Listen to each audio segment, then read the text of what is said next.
नाणेफेक प्रथम तर मी समीबाई सोंडेचं स्वागत करीन, त्यांचे आभार मानीन की त्यांनी 40+ला एक चांगलाच प्लॅटफॉर्म दिला आहे.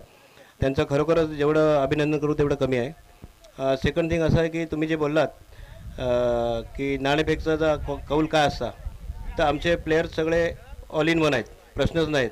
सगळे ऑलराऊंडर आहेत आणि चांगले प्लेयर आहेत. त्यांना तुम्ही नाणेफेक हा 100% एक आपला विषय असतो की नाणेफेक जिंकला तर आपण काय घ्यायचं. परंतु आमच्या प्लेयरचं असं काही नाही आहे की ठीक आहे जे येईल त्याला आपण सामोरं जायला पाहिजे. त्याबद्दल काय वादच नाही. आमचे प्लेयर एवढे शार्प आहेत की त्यांना कुठल्याही संकटाशी सामना करायला त्यांना आवडतो. सर, एक महत्त्वाचा प्रश्न, या ग्राउंडवरती जे काय अरेंजमेंट तुम्ही पाहताय, एवढं सुंदरता या ग्राउंडची वाढवलेली आहे, एकंदरीत समीबाईच्या या विचारावरती तुमचं काय मत आहे? नाही, नक्कीच ते समीपा आता इंडियामध्ये आहेत, तर पण ते जेव्हा आउट ऑफ इंडियामध्ये असतात तेव्हासुद्धा ते आपल्या 40+च्या प्लेयरला सगळ्यांना मोटिवेट करतात.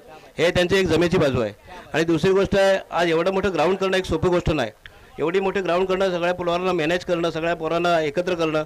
आता 11 प्लेयर आपल्या टायमात पोचत नाहीत, जे हो बोलतात ते येत नाही, पण अख्ख्या पुऱ्या कमिटीला त्यांनी मॅनेज करणं हे सोपी गोष्ट नाही आहे. आणि खरोखर जेवढं त्यांचे आभार म्हणून तेवढे कमी आहेत. थँक्यू. खूप चांगलं मनोगत व्यक्त केलं सर, आपलं सहर्ष धन्यवाद. आणि त्याचबरोबर चांगलं क्रिकेट सादर करा ही आम्ही अपेक्षा बाळगू.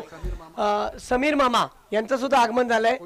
40+चे एक नामांकित आणि एक गुणी खेळाडू आहेत. जेव्हा पण समीर मामा, तुम्हाला सुद्धा विकेटवरती खेळताना आम्ही पाहणार आहोत, परंतु आमच्या समीबाईचे तुम्ही जीव